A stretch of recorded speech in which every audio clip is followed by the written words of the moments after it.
আসসালামু আলাইকুম ওয়া রাহমাতুল্লাহি ওয়া বারাকাতুহু। আমরা সবাই এই পবিত্র মজলিসে এশিয়া বিখ্যাত ঐতিহাসিক দরবার হাজারো আউলিয়া কেরামের সারণভূমি, লক্ষ লক্ষ উলামা কেরামের পদচারণায় ধন্য ঐতিহাসিক সুরতি সিরত ময়দানে হাজির হয়ে আল্লাহ তাআলার দরবারে কয়েকবার ইস্তেগফার করি। আস্তাগফিরুল্লাহ রব্বি মিন কুল্লি যানবিন ওয়া আতুবু ইলাইহি লা হাওলা ওয়া লা কুওয়াতা ইল্লা বিল্লাহিল আলিয়্যিল আযীম। আস্তাগফিরুল্লাহ রব্বি মিন কুল্লি যানবিন ওয়া আতুবু ইলাইহি লা হাওলা ওয়া লা কুওয়াতা ইল্লা বিল্লাহিল আলিয়্যিল আযীম। আস্তাগফিরুল্লাহ রব্বি মিন কুল্লি যানবিন ওয়া আতুবু ইলাইহি লা হাওলা ওয়া লা কুওয়াতা ইল্লা বিল্লাহিল আলিয়্যিল আযীম।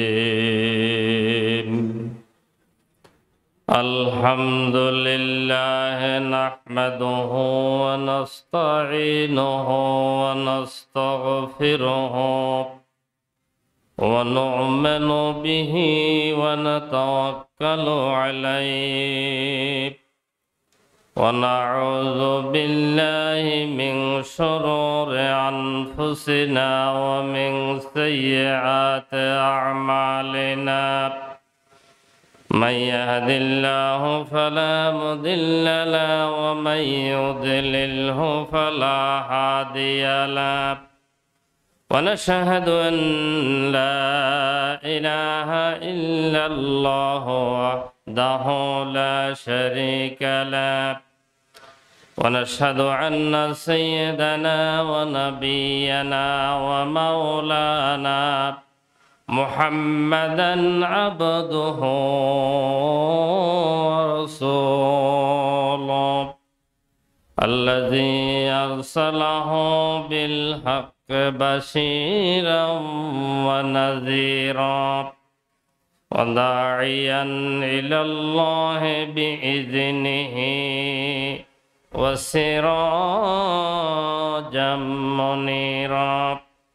فقد قال الله تعالى في كلامه القديم: أعوذ بالله من الشيطان الرجيم.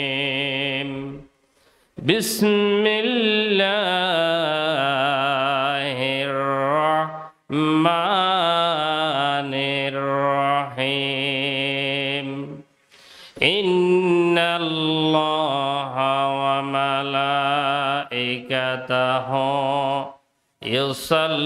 يصلون على النبي يا أيها الذين آمنوا صلوا عليه وسلموا تسليما. اللهم صل على سيدنا مولانا محمد وعلى آل سيدنا مولانا محمد. اللهم صل على مولانا محمد وعلى آل سيدنا مولانا محمد. হৃদয়ে মোহাম্মদ সে তনয় মোহাম্মদ জীবনে মুহাম্মদ মরণে মুহাম্মদ আল্লাহুম্মা সাল্লি আলা সাইয়্যিদিনা মাওলানা মুহাম্মদ ওয়া আলা আলি সাইয়্যিদিনা। স্মৃতিতে তায়েফ আমার স্মরণে মুহাম্মদ বেদনার হুদ আমার প্রেরণায় মুহাম্মদ আল্লাহুম্মা সাল্লি আলা মাওলানা মুহাম্মদ ওয়া আলা আলি সাইয়্যিদিনা মাওলানা মুহাম্মদ বালাগাল উলা বিকামালিহি কাশাফাদ দুজা বিজামালিহি হাসনাত জামিউ হিসালিহি সাল্লু আলাইহি ওয়া আলিহি বালাগাল উলা বিকামালিহি কাশাফাদ দুজা বিজামালিহি হাসনাত জামিউ হিসালিহি সাল্লু আলাইহি ওয়া আলিহি। कदमों में मुस्तफ़ा की मेरी मज़ार होता, ओ हाक भाक होता, मैं हाक सार होता। बलगल उला बिकमालिही कशफद दुजा बिजमालिही हसनत जमीउ हिसालिही सल्लु अलैहि व आलिहि। अऊज़ु बिल्लाहि मिनश शैतानिर रजीम। लक़द कान लकुम फ़ी रसूलिल्लाहि उस्वतुन हसना लिमन कान यर्जुल्लाह वल यौमल आखिर व ज़करल्लाह कसीरा। सदकाल्लाहुल अज़ीम। एशिया विख्यात दीनी ও আধ্যাত্মিক দরবার ঐতিহাসিক ময়দান, হাজার হাজার উলামায়ে কেরাম এবং শত শত আউলিয়ায়ে কেরামের সারণভূমি পদচারণের জন্য ঐতিহাসিক সিরাত ময়দানে ৫৪তম ১৯ দিন ব্যাপী সিরাত মাহফিলের প্রথম দিবসের সম্মানিত সদরে মাহফিল কিছুক্ষণ আগে আমাদের থেকে বিদায় নিয়েছেন, সংক্ষিপ্ত কথা বলেছেন, অসুস্থ। আল্লাহ তাআলা ওনাকে শেফায়ে কামেলা আজলা নসিব করুক, জোর বলেন আমিন। আমি নিজেই অসুস্থ,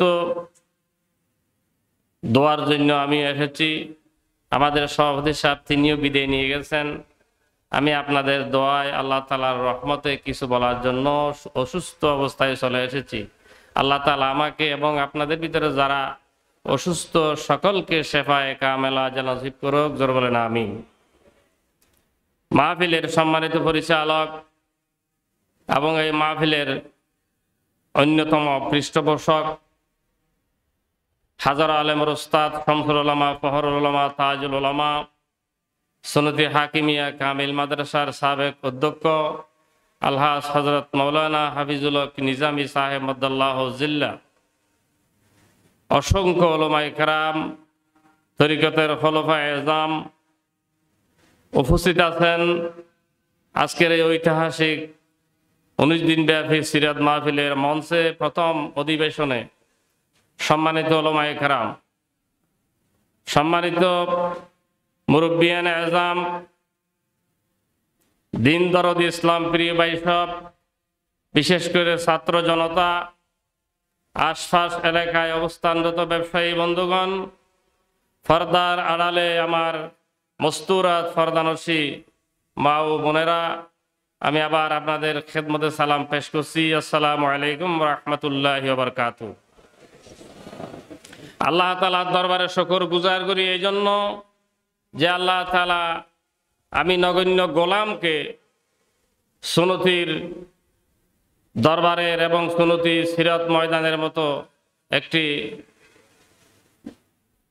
এশিয়া বিখ্যাত ঐতিহাসিক দ্বীনি ময়দানে আল্লাহ তাআলা আমাকে হাজির করার, কিছু কথা বলার, আপনাদের কাছ থেকে দোয়া নেয়ার সুযোগ দিলেন। শাহ মুনিবের দরবারে শুকর গুজার করি, সকলে বলি আলহামদুলিল্লাহ। আরো শুকরিয়া আদায় করে আমরা বাংলাদেশের দীর্ঘ 15 বছরের জুলুমের শাসনের অবসান ঘটিয়ে মুক্ত আকাশে, মুক্ত বাতাসে, মুক্ত মনে সুন্নতি সিরাত ময়দানে আজকে কণ্ঠ খুলে, আওয়াজ খুলে, স্বাধীনভাবে আল্লাহ তাআলা কথা বলার সুযোগ করে দিলেন, ঠিক কিনা? এজন্য আরেকবার শুকরিয়া আদায় করি, সকলে বলি আলহামদুলিল্লাহ। আজকে আমাদের কথা বলার কোনো বাধা নাই। বাধা আছে? আছে। বাংলাদেশের আলেম ওলামাদের কথা বলার জন্য থানা থেকে অনুমতি নেওয়ার প্রয়োজন হতো, ঠিক কিনা? অনুমতি নেওয়ার পরেও মঞ্চ থেকে আলেমদেরকে নামাইয়া দেওয়া হয়েছে, অ্যারেস্ট করা হয়েছে, ঠিক কিনা? এই পরিবেশ কি আছে? আল্লাহ তাআলা শুকর গুজার করা আমাদের জন্য ফরজ হয়ে গেছে। আল্লাহ তাআলা এই পরিবেশ বাংলাদেশে স্থায়ী রাখুক, জোর বলেন আমিন। আরো জোর বলেন আমিন। যে আল্লাহ রাব্বুল ইজ্জত ওয়াল জালাল আমরা বিশ্বাস করি, আমাদের সাথে, আমাদের ডানে বামে, সামনে পিছনে, ঘুমে চেতনে, যেখানে থাকি না কেন সব জায়গায় একজন আছে। কে? আল্লাহ। যেখানে কেহ নাই সেখানে কে আছে? আল্লাহ আছে। সুতরাং সে আল্লাহর উপর আমরা বিশ্বাস করি, আমাদের বিশ্বাস আছে। আমরা হাজারো জুলুম, বাধা, নির্যাতন, নিপীড়ন সহ্য করার পরেও আমরা এই মাহফিল ছেড়ে চলে যাই নাই। আমরা এই মাহফিল ধরে রেখেছি এবং আলেম ওলামা কথা বলে গেছেন, ঠিক কিনা?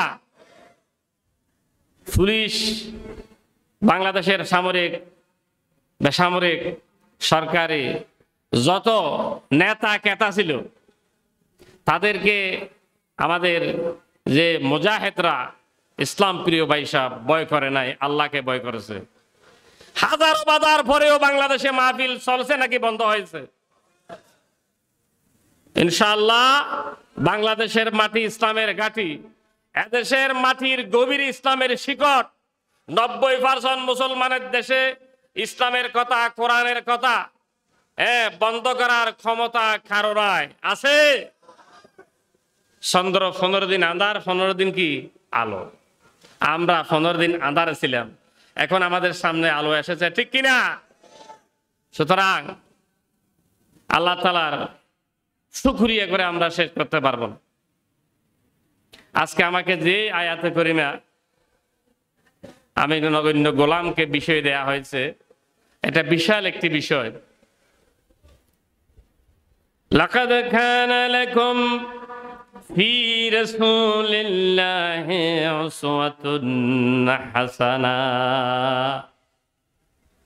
অবশ্যই রাসূলুল্লাহ সাল্লাল্লাহু আলাইহি সাল্লামের জীবনে রয়েছে তোমাদের জন্য সর্বোত্তম আদর্শ।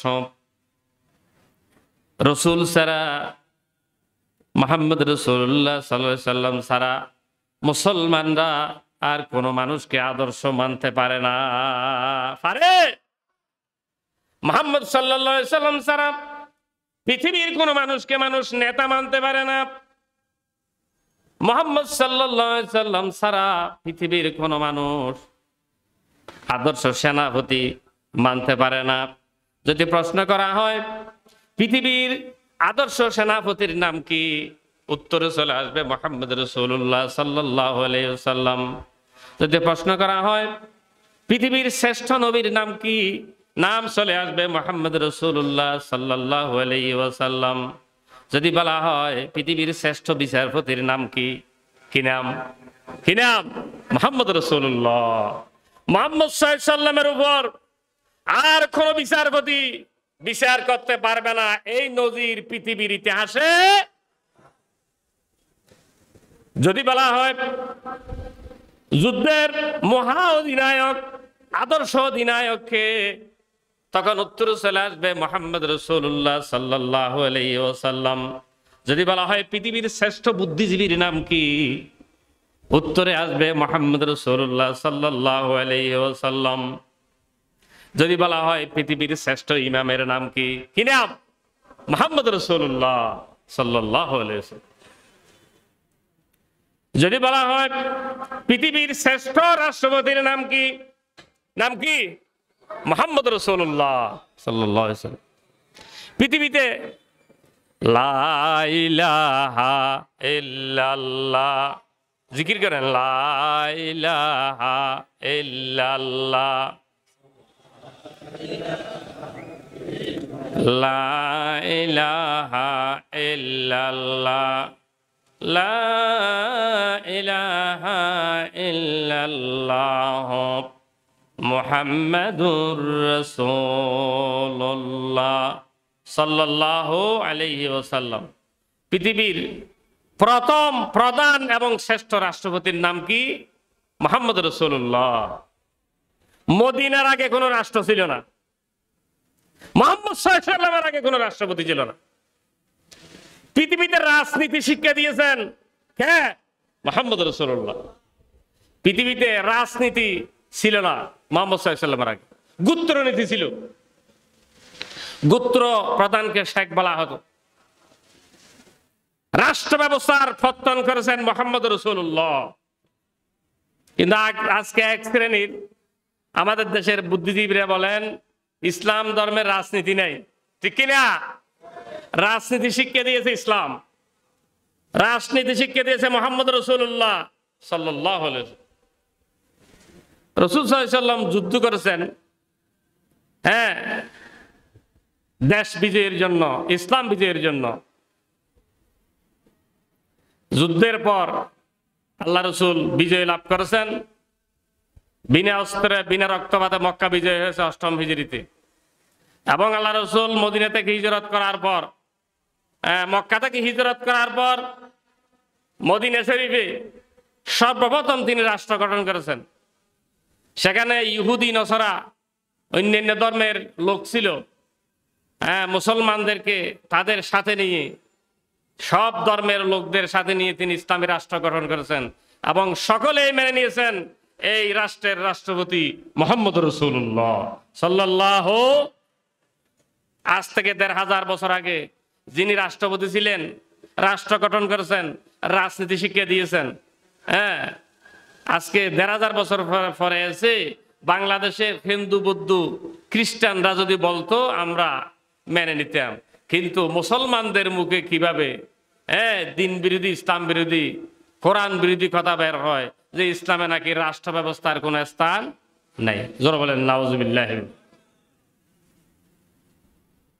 রাসূল পাক সাল্লাল্লাহু আলাইহি ওয়াসাল্লামকে আমরা আদর্শ মানি। এক শ্রেণীর মুসলমান শুধু নামাজে, মসজিদে, বিয়ে শাদীতে রাসূলের আদর্শ মানে। বিয়ে শাদীতেও যদি আমরা হিসাব করে দেখি, যদি রাসূলের আদর্শ আমরা শিখে যদি আমাদের স্বাভাবিক যে বিয়ে শাদী আমাদের দেশে এবং সমাজে হচ্ছে, এগুলো যদি আমরা চিন্তা করে দেখি, আল্লাহ রাসূলের আদর্শ অনুযায়ী একটা বিয়েও হচ্ছে না। জোরে বলেন নাউজুবিল্লাহ। আর যে বিয়ে যদি না হয়, সন্তান কি হালাল নাকি হারাম? হালাল না হারাম? যার সন্তান। যে দেশে বিয়ে ঠিক না হয়, আগ্দ ঠিক না থাকে, বিয়ের সব বিষয় যদি হালাল রাসূলের আদর্শ অনুযায়ী না হয়, সন্তান যদি জারস হয়। আপনারা সূরা কলমে আছে যে ৯টা আয়াতে আল্লাহ তাআলা যে কথাগুলো বলেছেন, সেখানে আল্লাহ তাআলা কঠিন হুঁশিয়ারি দিয়েছেন পৃথিবীর কোন মানুষ রসুলের বিরোধিতা করতে পারে না, কোরআনের বিরোধিতা করতে পারে না, একমাত্র যার সন্তান ছাড়া। ঠিক না? যারা দিনের বিরোধিতা করে, ইসলামের বিরোধিতা করে, তারা যার সন্তান। আমি এক মাহফিলে কথা বলার পর আমার বিরুদ্ধে যে চেয়ারম্যান সাহেব আমাদেরকে যার সন্তান বলেছে, আমি কারো নাম ধরে বলিনি। যারা কোরআনের বিরোধিতা করে, যারা রসুলের বিরোধিতা করে, তাদের ব্যবহার কেমন সেটাও বলা হয়। তাদের ব্যবহার কর্কশ, গরম। এক শ্রেণীর আমাদের দেশের রাজনীতিবিদরা আছে, সার দোকান গরম করে, মাঠ গরম করে, গালবাজি করে, কিন্তু চরিত্রের লেশ মাত্র নাই। গাঁজা খায়, মদ খায়, মাঠে গিয়ে মাঠ গরম করে। আছে কিনা? এই সব চরিত্র কোরআনে বর্ণনা করা হয়েছে।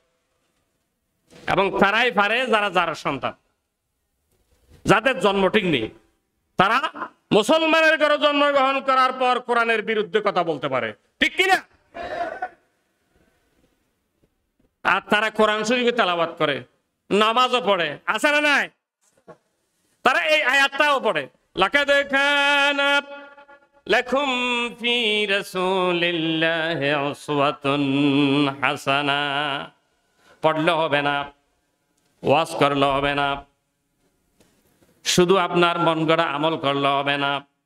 রসুলের আদর্শ কারা গ্রহণ করতে পারবে? রসুলের আদর্শ গ্রহণ করার জন্য কয়টা কোয়ালিটি দরকার, বৈশিষ্ট্য দরকার। এই লোকগুলো কেমন হওয়া প্রয়োজন, কি চরিত্রের হওয়া প্রয়োজন? যেমন তেমন কেহ এই রসুলের আদর্শ গ্রহণ করতে পারবে না।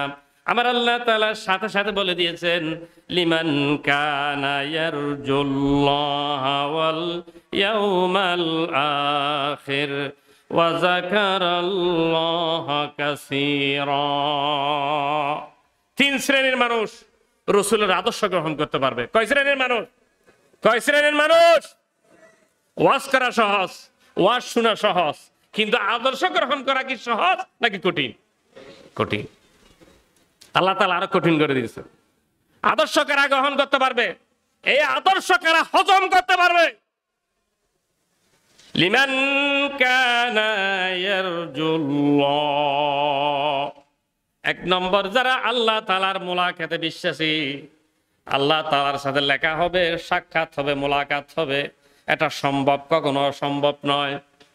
এই ধরনের ঈমান আকীদা যারা পোষণ করবে, যাদের আকীদা এই ধরনের মজবুত হবে, তারাই রসুলের আদর্শ গ্রহণ করতে পারবে। ঠিক কিনা? দুই নম্বর, ওয়াল ইয়াউমাল আখির, যারা পরকালের উপর দৃঢ় বিশ্বাসী।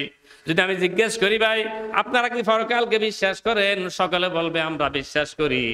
কিন্তু যদি এখন পরকালের বিশ্বাসের ব্যাখ্যা যদি দিই, তাহলে আমরা বলবো সবাই একসাথে আমরা আমাদের বিশ্বাসের ভিতরে 100% মিল নাই। ঠিক কিনা? এরপরে তিন নম্বরে, ওয়া যাকারাল্লাহা কাসীরা। তিন নম্বর, যে সমস্ত মুসলমান নরনারী বেশি বেশি আল্লাহকে স্মরণ করবে, আল্লাহর জিকির করবে। যাকারাল্লাহা কাসীরা। আল্লাহ তাআলা কাসীর শব্দ ব্যবহার করেছেন। হ্যাঁ, কাসীর মানে অধিক। সব চাইতে বেশি জিকির হবে কার? আল্লাহ। লা ইলাহা ইল্লাল্লাহ, লা ইলাহা। জিকিরের বিরুদ্ধে ফতোয়া দেয় বাংলাদেশে আলেম আছে না নাই? আছে না নাই? জিকিরের মানি বুঝে না। হ্যাঁ, জিকিরের বিরুদ্ধে ফতোয়া দিতে থাকে। আল্লাহ তাআলা তাদেরকে বুঝার তৌফিক দান করুক, জোরে বলেন আমিন। এক নম্বরে আসেন, সময় খুব কম, আমি খুব কম সময়ে বেশি কথা বলার চেষ্টা করবো ইনশাআল্লাহ। এখন এই আয়াতটার নাজিলের সময়, প্রেক্ষাপট, এমন এক সময় আয়াতটা নাজিল হয়েছে যে সময় পঞ্চম হিজরি শাওয়াল মাসের এই আয়াতটা নাজিল হয়েছে। ঐতিহাসিক যুদ্ধ, খন্দকের যুদ্ধ আপনারা সবাই জানেন। সূরাতুল আহজাবে এই আয়াতটা 21 নম্বরে আনা হয়েছে। খন্দকের যুদ্ধকে আহজাবের যুদ্ধ বলা হয়। বহুজাতিক বাহিনীর বিরুদ্ধে রাসূল পাক সাল্লাল্লাহু আলাইহি ওয়াসাল্লাম লড়াই করেছেন। জোরে বলেন সুবহানাল্লাহ। আল্লাহর নবীর ইতিহাসে এবং জীবনে বদর যুদ্ধ থেকে শুরু করে যত যুদ্ধ করেছেন ইসলাম বিজয়ের জন্য, রাসূলুল্লাহর জীবনের সবচাইতে কঠিন যুদ্ধ ছিল খন্দকের যুদ্ধ। এই যুদ্ধে হযরত সালমান ফারসি রাদিয়াল্লাহু তাআলা আনহুর পরামর্শক্রমে যুদ্ধের যেই দিক থেকে শত্রুরা আসবে সেখানে ফরিকা হনন করেছেন সাহাবায়ে কেরাম। আল্লাহ রসুল তাদেরকে ফরিকা হনন করার জন্য পরামর্শ দিয়েছেন হযরত সালমান ফারসি রাদিয়াল্লাহু তাআলা আনহুর পরামর্শ অনুযায়ী দীর্ঘ 1 মাস এই যুদ্ধ, 1 মাস তারা সেখানে অবরুদ্ধ ছিল। মক্কার যে কাফেররা মদিনার বনু কুরাইজা, বনু নজির সহ বহুজাতিক বাহিনী মক্কা মদিনার শত্রুদের সহযোগিতায় প্রায় 10,000 কাফের মদিনা ঘেরাও করার জন্য এসেছেন। মুহাম্মদ রাসূলুল্লাহ সাল্লাল্লাহু আলাইহি ওয়াসাল্লাম 10,000 সাহাবী নিয়ে মদিনা থেকে 3,000 সাহাবায়ে কেরাম নিয়ে খন্দকের ময়দানে এসেছেন। কিন্তু ফরিকা হনন করতে করতে রাসূল পাক সাল্লাল্লাহু আলাইহি ওয়াসাল্লাম সাহাবায়ে কেরাম ক্ষুধার যন্ত্রণায় ফেটে ফাঁদর বেঁধেছেন। আল্লাহ রসুলের সামনে এসে একজন সাহাবী বলেছেন, ইয়া রাসূলুল্লাহ, খিদার যন্ত্রণা সহ্য করতে না পেরে আমি ফেটে ফাঁদর বেঁধেছি। আল্লাহ রসুল নিজের জামা মুবারক উল্টাইয়া দেখালেন যে আমি 3টা ফাঁদর বেঁধেছি। আল্লাহু আকবার। এমন পরিস্থিতি হয়েছিল। 1 মাস পরে ফরিকা হনন করেছেন এবং কাফেররা যখন আবু সুফিয়ানের নেতৃত্বে খন্দকের ময়দানে আসলেন, তারা দেখতে পেলেন লম্বা গড় যে ফরিকা হনন করা হয়েছে, কাফেররা আসতে পারবেন। এরপরেও একজন নেতার নেতৃত্বে একটা গ্রুপ ফরিকা অতিক্রম করে সামনের দিকে চলেন। মুসলমানরা ভীত সন্ত্রস্ত হয়ে পড়েছে। এমন সময় আল্লাহ রসুল নির্দেশ দিলেন যে তাদেরকে প্রতিহত করো। কেহ যায় না। যখন নাম ধরে বলেন, এই আলী, তুমি তাদেরকে প্রতিহত করো, হযরত আলী রাদিয়াল্লাহু তাআলা আনহু দ্রুত গতিতে চলে গেলেন এবং সেই কাফের সেনাপতিকে হত্যা করে তাদেরকে পিছনের দিকে তাড়িয়ে দিলেন। আল্লাহু আকবার। এরপরে যে বিশাল বাহিনী খন্দকের ময়দান ঘেরাও করে রেখেছে, সাহাবায়ে কেরাম হতাশাগ্রস্ত হয়ে গেছে। এমন সময় আল্লাহ তাআলা মুসলমানদের বিজয়ের জন্য সাহায্য প্রেরণ করেছেন বৃষ্টি এবং বাতাস। আল্লাহু আকবার। এবং প্রকট বিদ্যুতের আওয়াজ, গর্জন আকাশের, এই 3টা আল্লাহ তাআলা জিনিস দিয়ে কাফেরদেরকে ভীত করে দিলেন। মুসলমানদের ভিতরে যে আশার সঞ্চার করেছেন। আল্লাহু আকবার। তাফসীরের ভিতরে হচ্ছে মুহাম্মদ সাল্লাল্লাহু আলাইহি ওয়াসাল্লাম যখন হযরত আলী রাদিয়াল্লাহু তাআলা আনহুর মাধ্যমে একটি গ্রুপকে যখন তাড়িয়ে দিল, এরপর কাফেররা চতুর্দিকে ঘেরাও করা আছে। এমন সময়ে বাতাস, বৃষ্টি এবং প্রখর বিদ্যুতের গর্জন দিয়ে আল্লাহ তাআলা খন্দকের ময়দানকে কাঁপাইয়া তুললেন। কাফেররা ভীত সন্ত্রস্ত হয়ে ফলাতে আরম্ভ করেছে। রাসূল পাক সাল্লাল্লাহু আলাইহি ওয়াসাল্লামের এবং সাহাবায়ে কেরামের দিকে কিছু বাতাস, কিছু বৃষ্টি, কিছু ঠান্ডা হাওয়া আসছে। সাহাবায়ে কেরাম, অধিকাংশ সাহাবায়ে কেরাম রাসূল পাক সাল্লাল্লাহু আলাইহি ওয়াসাল্লাম থেকে ছুটি নিয়ে আরম্ভ করেছে। আল্লাহর রসুলও ছুটি দেওয়া শুরু করেছে। ছুটি দিতে দিতে দিতে দিতে তাফসীরের ভিতরে এসেছে যে 3,000 সাহাবীর ভিতরে মাত্র 300 সাহাবায়ে কেরাম বাকি আছে। যারা বলেন সুবহানাল্লাহ। কাফেররা পলায়ন করেছে, সাহাবায়ে কেরাম অধিকাংশ ছুটি নিয়ে চলে গেছে। বাকি 300 যারা আছে তারা ঠান্ডা বরদাস্ত করতে না পারে, সহ্য করতে না পারে, তারা একেবারে কাঁপানো অবস্থায়, সামান্য যাদের সাদত ছিল, তারা খন্দকের ময়দানে রসুলকে আদর্শ মেনে রসুলের অর্ডার আনুগত্যর যে রশি পরিধান করেছে গলায়, রসুলের সাথে থেকে গেছে মাত্র 300 মুসলমান। কয়শো মুসলমান? আল্লাহ রাসূল সাল্লাল্লাহু আলাইহি ওয়াসাল্লাম কাফেররা পলায়ন করেছেন। কিন্তু আবার যদি ঘুরে আসে উহুদের মতো, তাহলে অবস্থা কাহিল হয়ে যাবে। হে আমার সাহাবায়ে কেরাম, তোমরা কে আছো আমাদেরকে আমার কাছে শত্রুর খবর নিয়ে আসবা। তারা কি একেবারে চলে গেছে নাকি মাঝ সাথে গাপটি মেরে আছে? কোন সাহাবায়ে কেরাম কথা বলেন? নীরব নিস্তব্ধ 300 সাহাবী, ভীত সন্ত্রস্ত, ঠান্ডায় একেবারে দুর্বল হয়ে পড়েছে। কেহ রাজি হয় না। আল্লাহ রাসূল জিজ্ঞেস করলেন, কেহ রাজি হয় না? আল্লাহর নবী বলেছেন, আজকে শত্রুর খবর নিয়ে যারা, যেই ব্যক্তি আমার শত্রুর খবর নিয়ে আমাকে এনে দেবেন, আমি রাসূল বলেছি কিয়ামতের দিন তিনি আমার সঙ্গে থাকবে। কোনো আওয়াজ নাই। জান্নাতে আমার সাথী হবে, সঙ্গে হবে, কোনো আওয়াজ নাই। এরপরে আল্লাহর নবী এত কিছু বলার পরেও কোনো ব্যক্তি ছাড়া দেয় নাই। এরপরে শেষ দরজায় গিয়ে দেখতে পেলেন একজন সাহাবী উপুট হয়ে নিজের আঁটুর উপর উপুট হয়ে মাথা মুবারক মাথাটা রেখেছে উপুট হয়ে আসে। আল্লাহর নবী চিনতে পারলেন তিনি হুযায়ফা ইবনে ইয়ামান রাদিয়াল্লাহু তাআলা আনহু। হে হুযায়ফা, তুমি দাঁড়াও। ইয়া রাসূলুল্লাহ, হাজির। তুমি কি ফার্মে আমাকে শত্রুর খবর নিয়ে আনতে তুমি দ্রুত গতিতে চলে যাও? যে গভীর অন্ধকারের ভিতরে কনকনে শীত এবং বৃষ্টি আর বাতাসের ভিতরে হযরত হুযায়ফা যাইতে ভয় করলো, কিন্তু আল্লাহর নবী যখন নির্দেশ দিলেন, হযরত হুযায়ফা রাসূল পাক সাল্লাল্লাহু আলাইহি ওয়াসাল্লাম বরাবর এত আস্থা, এত ভরসা ছিল, এত বিশ্বাস ছিল, আল্লাহর নবী যেখানে পাঠাবে নবীজি বলেছেন, হুযায়ফা তোমার ভয় করার কোনো কিছু নাই, তুমি আমার সামনে দাঁড়াও। আল্লাহর নবী দোয়া শুরু করে দিয়েছেন, কেউ রাজি হলো না।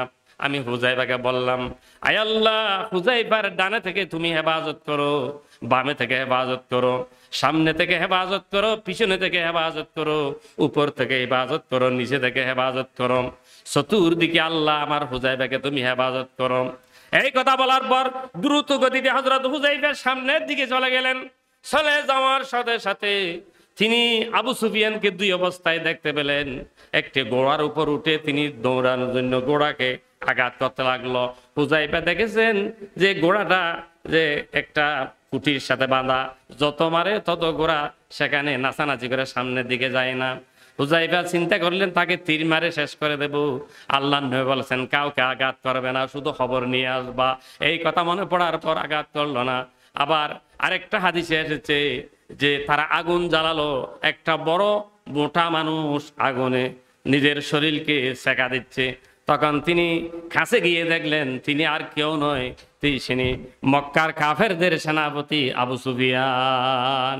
তিনি তীর আবার রেডি করলেন আবু সুফিয়ানকে মারার জন্য, কিন্তু তিনি চিন্তা করলেন রাসূল তো আমাকে মারতে বলে নাই, তীর শত্রুর খবর নিয়ে যেতে বলছে।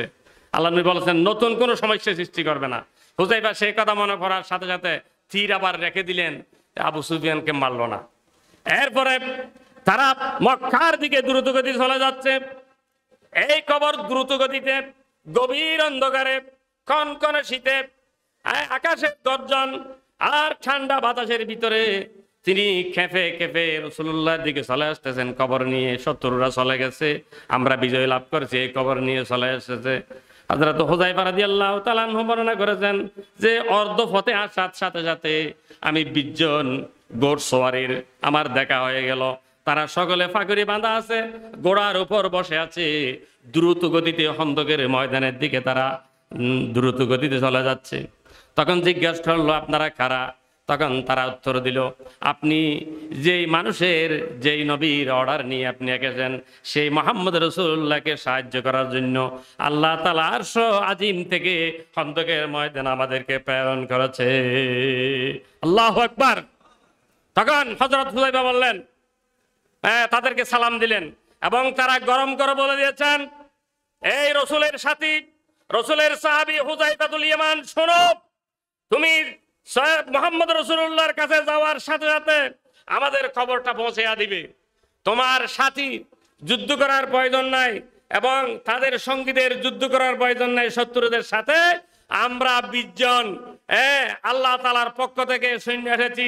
খন্দকের ময়দানে ইসলাম বিজয়ের জন্য আমরা 20 জন হুদায়ির জন্য শত্রু বাহিনীর জন্য যথেষ্ট। আল্লাহু আকবার। হযরত হুযায়ফা রাদিয়াল্লাহু তাআলা আনহুর মনে আশার সঞ্চার হলো। দ্রুতগতিতে আসলেন, রাসূল পাক সাল্লাল্লাহু আলাইহি ওয়াসাল্লাম পেলেন তাঁবুর ভিতরে, তিনি নামাজ অবস্থা আছেন। আল্লাহু আকবার। হাদিস শরীফের ভিতরে আছে বিশ্বনবী জনাব মুহাম্মদ রাসূলুল্লাহ সাল্লাল্লাহু আলাইহি ওয়াসাল্লাম যত বিপদে পড়তেন তিনি দীর্ঘ নামাজ পড়তেন। এখন আমরা কি সংক্ষেপে নামাজ পড়ি নাকি দীর্ঘ নামাজ পড়ি? আমাদের নামাজ কেমন? রাসূল পাক সাল্লাল্লাহু আলাইহি ওয়াসাল্লামের উসওয়ায়ে হাসানা নামাজের ক্ষেত্রে সল্লু কামা রাআইতুমুনি উসাল্লি। আমাদের আজকে রসুলের নামাজ আমাদের কাজে নাই। আল্লাহ নবী যত বিপদে পড়তেন বিপদের মুহূর্তে দীর্ঘক্ষণ নামাজে থাকতেন। বদরের যুদ্ধের রাত্রে হযরত আলী রাদিয়াল্লাহু তাআলা আনহু হাদিস বর্ণনা করেছেন, আমি আল্লাহর নবীকে দেখেছি তিনি বদরের ময়দানে ফজরের নামাজ হযরত বেলাল রাদিয়াল্লাহু তাআলা আনহু আযান দেওয়ার পূর্ব মুহূর্ত পর্যন্ত বদরের মাঠে যুদ্ধের আগের রাত্রিতে আল্লাহ রাসূল নামাজ পড়ছিলেন। আল্লাহু আকবার। এই নামাজ আমাদের ভিতরে আছে আছে আমরা নামাজ পড়ি, কিন্তু আমরা রসুলকে উসওয়ায়ে হাসানা মানি, কিন্তু নামাজের ক্ষেত্রে আমরা মানি না। এই জন্য আল্লাহ রাসূল বলছেন সল্লু কামা রাআইতুমুনি উসাল্লি। হযরত হুযায়ফা আল্লাহর নবীকে খুশখবরি দেওয়ার পর বিশ্বনবী জনাবে মুহাম্মদ রাসূলুল্লাহ সাল্লাল্লাহু আলাইহি সাল্লামের কাছে আয়াত নাযিল হয়ে গেল, লাকাদ কানা লাকুম ফি রাসূলিল্লাহি উসওয়াতুন হাসানা। ইসলাম বিজয়ের জন্য বেশি মানুষের দরকার নাই, ইসলাম বিজয়ের জন্য বেশি অস্ত্রের প্রয়োজন নাই, ইসলাম বিজয়ের জন্য বেশি শক্তির প্রয়োজন নাই। বদরের ময়দানে ৩১৩ জন মানুষের প্রয়োজন, খন্দকের ময়দানের ৩০০ মানুষের প্রয়োজন, ৩০০০ মানুষের ভিতরে মাত্র আছে ৩০০ জন। আল্লাহ তাআলা সেই ৩০০ মানুষের ভিতরে আল্লাহ তাআলা যে মুহাম্মদ রাসূলুল্লাহ সাল্লাল্লাহু আলাইহি সাল্লামের ডাকে ছাড়া দিয়েছেন, হযরত হুযায়ফাতুল ইয়ামান রাদিয়াল্লাহু তাআলা আনহু একজন, এই একজনে খন্দকের ময়দানের বিজয়ের ঘোষণা দিয়েছেন। আল্লাহ তাআলার কুদরতুল সৈন্য দেখেছেন এবং মুহাম্মদ রাসূলুল্লাহ সাল্লাল্লাহু আলাইহি সাল্লাম তিনি খুশি হয়েছেন যে খন্দকের ময়দানে সাহাবায়ে কেরাম ধৈর্যের যে পাহাড় ধরেছেন, ধৈর্য ধারণ করেছেন, আল্লাহর নবীকে ছেড়ে যায় নাই ৩০০ সাহাবী। এটাই হচ্ছে উসওয়ায়ে হাসানা, এটাই হচ্ছে রাসূলের আদর্শ, এটাই হচ্ছে মডেল, এটাই হচ্ছে আমাদের দিন চলার পথের ফাতেহ। সম্মানিত তাওহীদি জনতা, আমরা নামাজ পড়তে রাজি আছি, পাগুড়ি বাঁধতে রাজি আছি, দাড়ি রাখতে রাজি আছি, জুব্বা পড়তে রাজি আছি, জিকির করতে রাজি আছি, কিন্তু যেখানে ইসলাম থাকবে কি থাকবে না প্রশ্ন আসে, সেখানে যখন ডাকা হয় মুসলমানদেরকে পাওয়া যায় না, ঠিক কিনা? মুনাফিক ধরা হওয়ার ১ নম্বর জায়গা কোথায়? যুদ্ধের ময়দান। কিসের ময়দান? যুদ্ধের। আমাদের মরহুম মকফুর সিদ্দিক আজাদ রহমতুল্লাহ আলাইহি মুনাফিকের একটা উদাহরণ দিতেন। হ্যাঁ, কি উদাহরণ দিত? গরম হালে বঙ্গোপসাগর উত্তন টলহাইনে বাতাস আইলি, শাসি বাই হলে দান উড়াইলি, সোয়াগুন উড়ি যাগই, দান নিচে মিকে পড়ি যাগই। আর মরহুম সিদ্দিক আজাদ রহমতুল্লাহ আলাইহির উদাহরণ মুনাফিকের উদাহরণ। যুদ্ধের যখন দামামা বাজবে, জিহাদের ডাক আসবে, দিন বিজয়ের ডাক আসবে, যখন জুলুমের বিরুদ্ধে আওয়াজ তুলতে হবে, যখন ডাক দেয়া হবে, তখন সে নামাজিরা জিহাদের ময়দানে যেতে রাজি নাই, ঠিক কিনা? তাদেরকে তাগুতের বাতাস সেই দান থেকে সোয়াজিবে বের করে দেয়। মুসলমানদের ভিতরে যারা মুজাহিদ, যারা বদরের সৈন্য, তারা সারা আর কেউ জিহাদের ময়দানে যায় না, ঠিক কিনা? আমরা বাংলাদেশে গত 18 জুলাই দেখেছি একজন আবু সাঈদের বুকের গুলি দিয়ে বাংলাদেশের জুলুমের পতন হয়ে গেছে, ঠিক কিনা? বেশি মানুষের দরকার নাই, একজন আবু সাঈদ দরকার, বেশি মানুষের দরকার নাই। খন্দকের ময়দানের হযরত হুযায়ফাতুল ইয়ামানের প্রয়োজন দিন বিজয়ের জন্য, ঠিক কিনা? এরা কারা পারে? যারা আল্লাহ তাআলার মোলাকাতকে বিশ্বাস করে।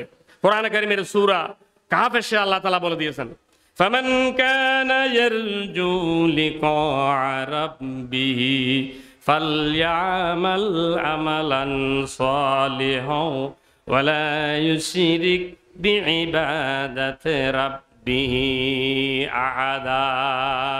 আল্লাহর নবীর আদর্শ তারাই গ্রহণ করতে পারবে যারা আল্লাহ তাআলার সাথে মোলাকাত তাদেরও হবে, যারা শিরিক মুক্ত ইবাদত করবে, আমল ও সালেহ করবে।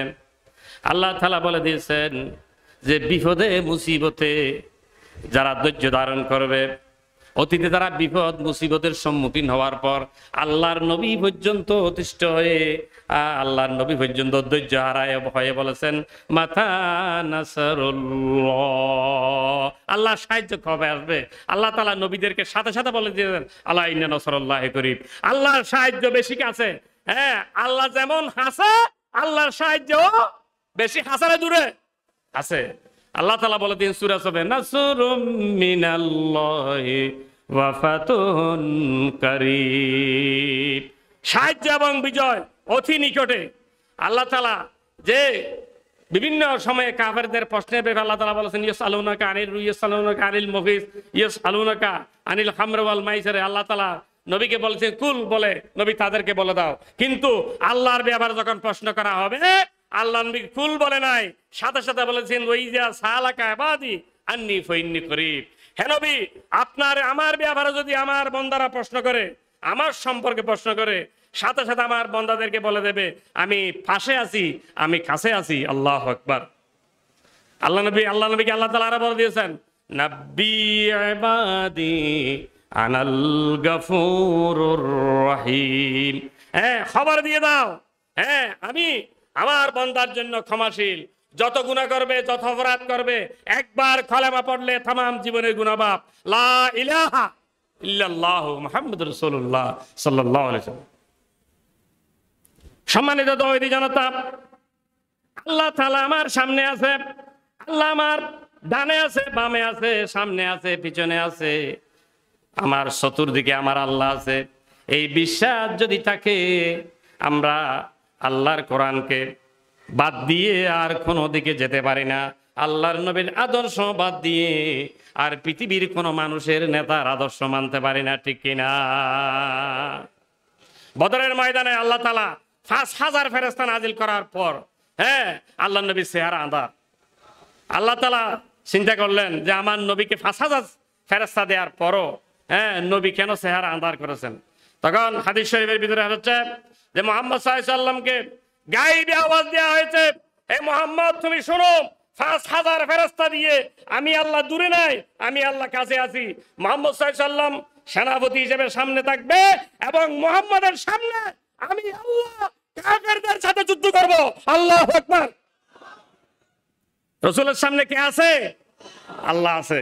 রাসূলের সামনে যদি আল্লাহ থাকে, কাফেররা নবীকে কখনো পরাজিত করতে পারবে না। আর খন্দকের ময়দানে আল্লাহ তাআলা একই ঘোষণা দিয়েছেন, আল্লাহর নবীর জীবনে যত যুদ্ধের ময়দানে গিয়েছেন, তিনি যুদ্ধের সেনাপতি, যিনি যুদ্ধ পরিচালনা করছেন, যতক্ষণ পর্যন্ত আল্লাহর পক্ষ থেকে ঘোষণা আসে নাই মুহাম্মদ আমি আপনার সামনে থেকে, আপনার ডানে থেকে, আপনার বামে থেকে যুদ্ধ করব। আল্লাহু আকবার। সাহাবায়ে কেরামের বিশ্বাস সেরকম ছিল যে আল্লাহ আমাদের সাথে আছে, আল্লাহ আমাদের সাথে আছে। নাহানু আকরাবু ইলাইহি মিন হাবলিল ওয়ারিদ। এই বিশ্বাস যাদের থাকবে, তারা রাসূলুল্লাহ সাল্লাল্লাহু আলাইহি ওয়াসাল্লামের আদর্শ গ্রহণ করতে পারবে, ঠিক কিনা? আর যারা পারবে না, তারা জ্বরে যাবে, তারা মিছিল মিটিংয়ে যেতে পারবে না, তারা জুলুম বিদায় করতে পারবে না, তারা দেশ থেকে নির্যাতন নিপীড়ন বন্ধ করতে পারবে না, যদি আল্লাহর উপর পূর্ণ আস্থা এবং বিশ্বাস না থাকে। আল্লাহ তাআলা আমাদেরকে এই ধরনের আস্থা দান করুক, জোরে বলুন আমিন। এরপরে আখিরাত। আখিরাত সম্পর্কে আমরা যদি বলি আখিরাত আমরা বিশ্বাস করি, ঠিক আছে, কিন্তু আখিরাতের বিশ্বাসের ব্যাপারে আল্লাহ তাআলা অনেক পয়গম্বরদেরকে ধরাশায়ী করেছেন। আল্লাহ, সময় কম। হযরত উযার আলাইহিস সালাম নূহ আলাইহিস সালামের তুয়ানের পরে যখন বাইতুল মুকদ্দাস দিয়ে তিনি গোড়া নিয়ে যাচ্ছিলেন, তখন দেখেছেন সবকিছু মরে গেছে, সবকিছু একেবারে ডিমেশ হয়ে গেছে, কোনো গাছ গাছালে ঘর বাড়ি নাই। তিনি চিন্তা করলেন আল্লাহ তাআলা এগুলোকে আবার জীবিত করবে, নাকি মানুষ আবার বসবাস হবে? মনে মনে চিন্তা করেছেন। কিন্তু আল্লাহ তাআলা সাথে সাথে হযরত উযার আলাইহিস সালামকে যেখানে রেস্ট নিয়েছেন বাইতুল মুকদ্দাসের পাশে, সেখানে একটি গাছের সাথে 4 সোয়ারি বাঁধলেন। বাঁধার পর তিনি সেখানে ঘুম গেছেন। আল্লাহ তাআলা তাকে 100 বছর ঘুমের ভিতরে রেখে দিয়েছেন। আল্লাহু আকবার। 100 বছরের পর ঘুম থেকে উঠলেন, তার নখ লম্বা হয়ে গেছে, চুল লম্বা হয়ে গেছে, হ্যাঁ, তার পায়ের নখ লম্বা হয়ে যেগুলো বাড়ে সেগুলো বেজে বরফ একেবারে লম্বা হয়ে মাটির সাথে লেগে গেছে। তখন জিজ্ঞাসা করছেন, ওজায়ের তুমি কতদিন ঘুমেছিলে? ই আল্লাহ 1 দিন বা 2 দিন। আল্লাহ তাআলা বলছেন মিয়াত ওয়া আমিন, হে ওজায়ের শোনো, তোমার এই ঘুমের ভিতরে 100 বছর চলে গেছে। আল্লাহু আকবার। তখন আল্লাহ তাআলাকে জিজ্ঞেস করে, আল্লাহ তাআলা বললেন যে বিশ্বাস যদি না করো, তোমার গোড়া দেখো, গোড়া থেকে গোস্ত ধরে সেই গোড়ায় কালো কালো দাগ লেগে গেছে হাড্ডির ভিতরে, তার খাদ্য রসচ্চত্র নাই, সব মাটি হয়ে গেছে। আল্লাহ তাআলা তার সামনে, হযরত উযার আলাইহিস সালামের সামনে আল্লাহ তাআলা তার গোড়া তৈরি করলেন, মাটি থেকে গোস্ত উঠতেছে, আর তার তলে তৈরি হয়ে তলের ভিতরে খাদ্য রেডি হয়ে গেছে তার। এই সব কিছু দেখে তার সামনে তখন জিজ্ঞেস করলেন, আমি মানুষের ইন্তেকালের পর আবার যে জীবিত করতে পারবো, মৃত্যুকে যে জীবন দিতে পারি, তোমাকে বিশ্বাস করো তুমি? আল্লাহু আকবার। আল্লাহ আমি তওবা করলাম, আমি আমার নবুয়ত এবং রিসালাতের কসম আমি আল্লাহ তওবা করেছি, আপনি যে আমি মৃত্যুর পরে আমাদের জীবন দেবেন 100% আমার উপরে, আমার কাছে ঈমান আছে। আল্লাহু আকবার। এরকম ঈমান, এই জন্য বলেছেন ওয়াবিল আখিরাতুহুম ইউকিনুন, কোরআনের শুরুতে বলে দেওয়া হয়েছে। এরপর আল্লাহ তাআলা বলেছেন ওয়া যাকারাল্লাহ কাসীরা, যে বেশি বেশি যারা আল্লাহকে জিকির করতে পারবে তারা আল্লাহ তাআলা আল্লাহ রাসূলের আদর্শ গ্রহণ করতে পারবে। এই তিন শ্রেণীর মানুষ। আল্লাহ জিকির, হ্যাঁ, আপনি কঠিন সময়েও সহজ সময়েও করবেন, কিন্তু আল্লাহ তাআলা যখন বিজয় আসবে তখন আল্লাহ তাআলা বেশি জিকির করার জন্য বলেছেন সূরা নসরের শেষে, ফাসাব্বিহ বিহামদি রাব্বিকা ওয়াস্তাগফিরহু ইন্নাহু কানা তাওয়াবা। যখন মক্কা বিজয় হয়ে গেল, আল্লাহ তাআলা নবীকে বলেছেন, আল্লাহর নবী সাহাবীদেরকে বলেছেন কোনো প্রতিশোধ নেওয়া যাবে না, তোমাদের কাজ হলো বেশি বেশি তাসবিহ পড়া, বেশি বেশি আল্লাহর জিকির করা, আল্লাহ তাআলাকে বেশি টাকা বেশি সজদা দেয়া, বেশি ইবাদত করা। আল্লাহ তাআলা বিজয় দিয়েছে, বিজয় দেওয়ার পর আর কোনো হামলা মামলা চলবে না, শুধু আল্লাহর জিকির চলবে। শুধু কি চলবে? আল্লাহর জিকির চলবে। বাংলাদেশের এক শ্রেণীর মানুষ, হ্যাঁ, দীর্ঘ 15 বছরের জুলুমের অবসানের পর যখন একটু হুঁশ ফিরে এলো, মাঠ দহল, দোয়ান দহল, সদ দহল, বাড়ি দহল, ঘর দহল করা শুরু করেছে, ঠিক কিনা? এটা বিজয়ের জন্য, বিজয়ের সাথে মুনাফিকি আর কিছুই নয়, ঠিক কিনা? তাদের চিন্তা করা উচিত কোন দিন ছিল, কোন দিনে চলে এসেছো। আল্লাহ তাআলা তাদেরকে বুঝার তৌফিক দান করে, জোরে বলেন আমিন।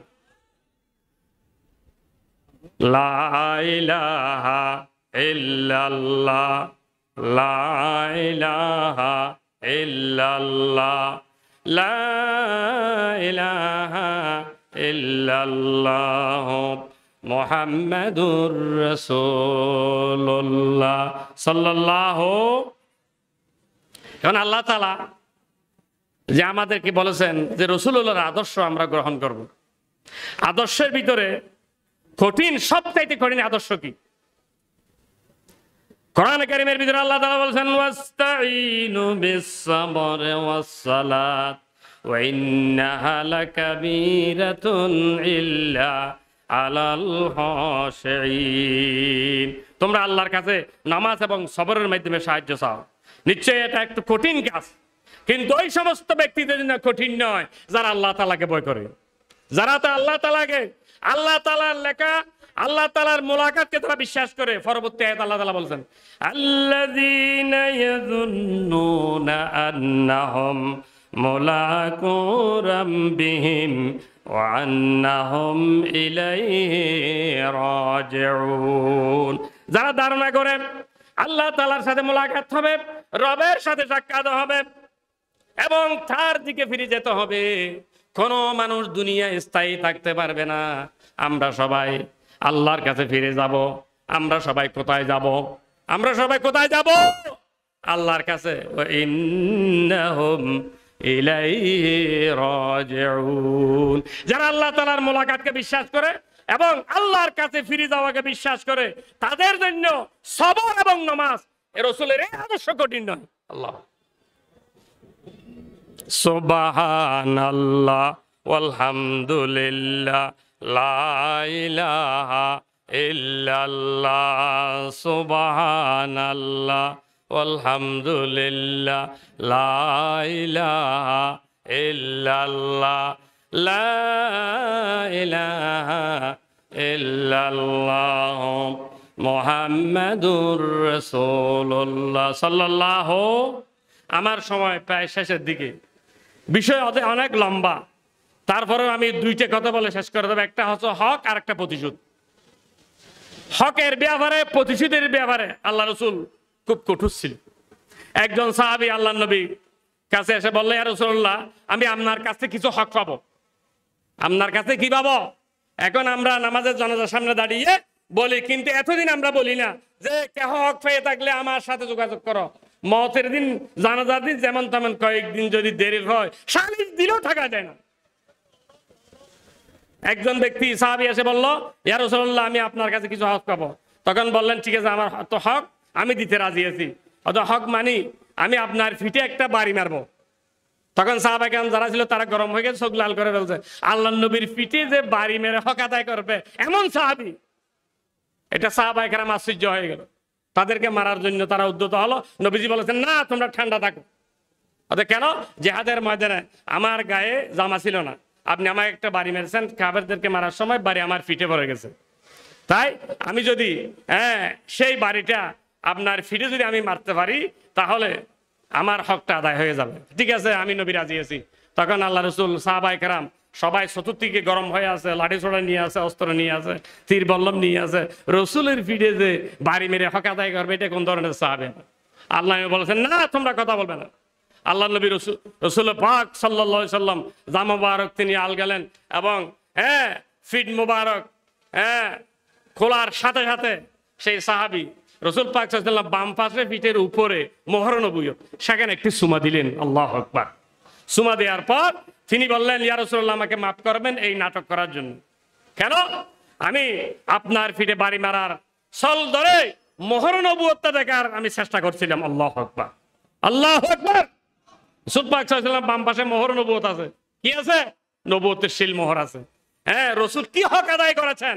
হক আদায়ের ক্ষেত্রে রসুলের পিঠে একজন সাহাবী বাড়ি মারবে, সাহাবারা সহ্য করবে না। আর নবী যদি মারা করে, কোন সাহাবী কথা বলতে পারবে না। আল্লাহ হক আদায়। প্রতিশোধ, প্রতিশোধ। 7ম হিজরিতে রসুলকে এসে মক্কার খানায়ে কাবার ভিতরে বলছেন যে হুদায়বিয়ার সন্ধি অনুযায়ী 7ম হিজরিতে আল্লাহ রসুল মক্কায় উমরা করতে আসলেন। রসুল পাক সাল্লাল্লাহু আলাইহি ওয়াসাল্লাম উমরা করে চতুর্দিকে উমরা করতেছেন। উমরা করার সময় তখন ওসমান বিন তালহা তখন কাফের ছিল, তার হাতে খানায়ে কাবার চাবি ছিল। তাকে বলছেন, আমি একটু কলিজা ঠান্ডা করার জন্য একটু চাবিটা দাও, আল্লাহর ঘরে ঢুকবো। আল্লাহু আকবার। মন ঠান্ডা করার জন্য চাবি দেয় নাই। এরপরে হাদিস শরীফের ভিতরে আছে, আল্লাহর নবী 8ম হিজরিতে মক্কা বিজয়ের জন্য যখন মক্কা শরীফে ঢুকলেন, সর্বপ্রথম তিনি সাহাবাদেরকে আদেশ দিলেন, আমরা প্রথমে আল্লাহর কাবা তওয়াফ করব, উমরা আদায় করব, এরপরে বাকি কাজ। আল্লাহ তাআলার নবী আদেশ দেওয়ার পর তখন সকলে উমরা করতেছেন। উমরা করার পর তখন চতুর্দিকে তওয়াফ করার পর ওসমান বিন তালহার হাতে চাবি আছে। সেই চাবিটা আল্লাহর নবী ওসমান বিন তালহা থেকে তিনি খোঁজে নাই। খোঁজার আগে হযরত ওসমান বিন তালহা চাবিটা রসুলের শরীরের দিকে মেলা দিলেন। সাহাবায়ে কেরাম আরো রাগান্বিত হলেন। সাহাবায়ে কেরাম ওসমানকে মারার জন্য উদ্যত হলেন। আল্লাহর নবী মানা করেছেন। উমরার কাজ শেষে আল্লাহর নবী একটি সংক্ষিপ্ত ভাষণ দিয়েছেন। সাহাবায়ে কেরাম তারা চিন্তা করেছেন আজকে এই চাবিটা হযরত বেলালের হাতে দেয়া হবে, কিন্তু আল্লাহর নবী সংক্ষিপ্ত ভাষণ দিতে গিয়ে বলেছেন যে ওসমান বিন তালহা কাছে চাবি ছিল, তার পূর্বপুরুষের কাছে খানায়ে কাবার চাবি ছিল। আমি মুহাম্মদ রাসূলুল্লাহ সাল্লাল্লাহু আলাইহি ওয়াসাল্লাম আজকে ঘোষণা দিলাম 8ম হিজরি মক্কা বিজয়ের পর আল্লাহর কাবা তওয়াফ করার পর আমি মুহাম্মদ রাসূলুল্লাহ ঘোষণা দিলাম, আজকে থেকে ওসমান বিন তালহার হাতে আমি চাবিটা দিলাম এবং কিয়ামত পর্যন্ত ওসমান বিন তালহার বংশে আল্লাহর ঘরের চাবি থাকবে। আল্লাহু আকবার। প্রতিশোধ নেই নাই, বরং ওসমান বিন তালহাকে সেখানে সম্মানিত করেছেন। ওসমান বিন তালহা বলেছেন, এতদিন আমি নবী চিনতে পারি নাই, মুহাম্মদ সাল্লাল্লাহু আলাইহি ওয়াসাল্লাম আব্দুল্লাহর পুত্রে শুধু এতটুকু চিনতাম, আজকে চিনতে পারলাম মুহাম্মদ সাল্লাল্লাহু আলাইহি ওয়াসাল্লাম আল্লাহ তাআলার সত্যিকারের নবী। প্রতিশোধ প্রিয় নয়, পয়গম্বরের চরিত্র নয় প্রতিশোধ নেওয়া। যদি প্রতিশোধ নিত, আজকে কাবায় ওসমান বিন তালহাকে হত্যা করা হতো এবং এই চাবি আজীবনের জন্য আমার বংশ থেকে কেড়ে নেওয়া হতো। মুহাম্মদ সাল্লাল্লাহু আলাইহি ওয়াসাল্লাম প্রতিশোধ প্রিয় নয়, তিনি প্রতিশোধ প্রিয় কোন পয়গম্বর নয়। তিনি উদারতার পরিচয় দিয়েছেন, মানবতার পরিচয় দিয়েছেন, মানবতার পরিচয় দিয়েছেন। তিনি সত্যিকার আল্লাহর পয়গম্বর। মুহাম্মদ সাল্লাল্লাহু আলাইহি ওয়াসাল্লাম বললেন, ইয়া রাসূলুল্লাহ, আমাকে কলেমা পড়াইয়া দাও। লা ইলাহা ইল্লাল্লাহ মুহাম্মাদুর রাসূলুল্লাহ। লা ইলাহা, জিকির করেন, লা ইলাহা ইল্লাল্লাহ, লা ইলাহা ইল্লাল্লাহ, লা ইলাহা ইল্লাল্লাহ, লা ইলাহা ইল্লাল্লাহ মুহাম্মাদুর রাসূলুল্লাহ সাল্লাল্লাহু আলাইহি ওয়াসাল্লাম। সময় শেষ। সম্মানিত তৌহিদি জনতা, আজকে আমি যে বিষয়ে আপনাদের সামনে কথা বলেছি, রসুল হচ্ছে আমাদের জন্য আদর্শ। রসুল কি আমাদের জন্য কি আদর্শ? আমরা রসুলকে আদর্শ মানব কি এক জায়গায় নাকি সব জায়গায়? এক জায়গায় না, সব জায়গায়। আমরা সমাজের ক্ষেত্রে, বিয়ে শাদীর ক্ষেত্রে যদি বলা হয় আদর্শ স্বামী জনাব মুহাম্মদ রাসূলুল্লাহ সাল্লাল্লাহু আলাইহি ওয়াসাল্লাম, আমরা আদর্শ গ্রহণ করব রসুলের। আমরা রাজপথে আদর্শ গ্রহণ করব রসুলের, ব্যবসার ক্ষেত্রে আদর্শ গ্রহণ করব রসুলের, আমরা দেশ পরিচালনার ক্ষেত্রে আদর্শ গ্রহণ করব রসুলের, আমরা বিচার ব্যবস্থার ক্ষেত্রে আদর্শ গ্রহণ করব রসুলের। নাকি দুনিয়ার নেতা, নাকি বাংলাদেশের নেতার? আমার নেতা তোমার নেতা, আমার নেতা তোমার নেতা। আমাদের নেতার আছে, আমাদের নেতা মুহাম্মদ রাসূলুল্লাহ সাল্লাল্লাহু আলাইহি ওয়াসাল্লাম আমাদের জন্য উসওয়ায়ে হাসানা, আমাদের জন্য মডেল। আমরা আমাদের জন্ম থেকে মওত পর্যন্ত রসুল ছাড়া কাউকে মানতে পারি না, ঠিক না? যারা নামাজ পড়ে, রোজা রেখে, মুহাম্মদ সাল্লাল্লাহু আলাইহি ওয়াসাল্লামকে বাদ দিয়ে, নেতা বাদ দিয়ে মানুষের মন গড়া মতাদর্শ কায়েম করার জন্য বাংলাদেশে যারা সংগ্রাম করে তারা মুসলমান হতে পারে না, ঠিক না? তারা মানবতার বন্ধু হতে পারে না। গত আন্দোলনের পরে দেখা গেছে যারা ইসলাম চায় তারা মানুষের সেবা করে, আর যারা ইসলাম চায় না তারা দোকান এবং চোর এবং মাঠ দখল করে, ঠিক না? মানিত ভাইরা, আমরা এই বাংলাদেশের জাতিকে উলামায়ে কেরামের মাধ্যমে নেতৃত্ব দিতে চাই। আল্লাহ রসুল চলে গেছেন, কিন্তু হাজারো রসুলের ওয়ারিস বাংলাদেশে আছে না নাই? আছে না নাই? উলামা উম্মতিকে আম্বিয়া এবং ইসরাইল আলেমরা এই দেশের নেতৃত্ব দেবে। বাংলাদেশ আলেম উলামার দেশ, ঠিক কিনা? এদেশে আলেম উলামার সংখ্যা বেশি না হম, মসজিদ মাদ্রাসার সংখ্যা বেশি না হম। এই দেশে আলেম উলামা, অসংখ্য উলামায়ে কেরাম আছে। ইনশাআল্লাহ আপনারা দোয়া করবেন বাংলাদেশে আলেমদের ঐক্যের, যে আমাদের ঐক্যের কাজ চলছে আপনারা জানেন। সুন্নি, ওয়াহাবি, রাফেজি, হারেজি আর আমরা থাকতে দেব না। আমরা বাংলাদেশের সকল উলামায়ে কেরাম এক প্ল্যাটফর্মে নিয়ে আসবো ইনশাআল্লাহ। আমাদের আপনারা দেখতে পাচ্ছেন বাংলাদেশে আলেম ঐক্যের কাজ যারা করেছেন তারা আলেমের সমালোচনা করে না, তারা আলেমকে এক করার জন্য চেষ্টা করছে। আল্লাহ তাআলা তাদের তৌফিক দান করুক, জোরে বলেন আমিন। আলেমরা এক হবে ইনশাআল্লাহ। আলেমরা কি হবে? এক হবে। আলেমরা এই দেশের নেতৃত্ব দেবে, কারণ রসুল যদি আমাদের আদর্শ হয়, রসুলের ইন্তেকালের পরে নায়েবে রসুল আমাদের আদর্শ হবে, ঠিক কিনা? রসুলের নেতৃত্ব মানে উলামায়ে কেরামের নেতৃত্ব।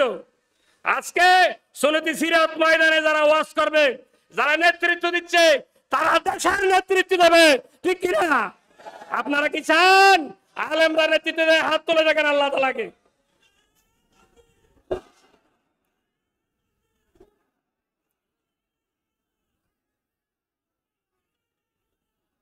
ইসলাম ছাড়া অন্য কিছু বদর যুদ্ধের হাতিয়ার, মরলে শহীদে বাঁচলে গাজী। আল্লাহুম্মা আমিন ওয়া আখিরু দাওয়ানা আলহামদুলিল্লাহি রাব্বিল আলামিন। আসসালামু আলাইকুম ওয়া রাহমাতুল্লাহ।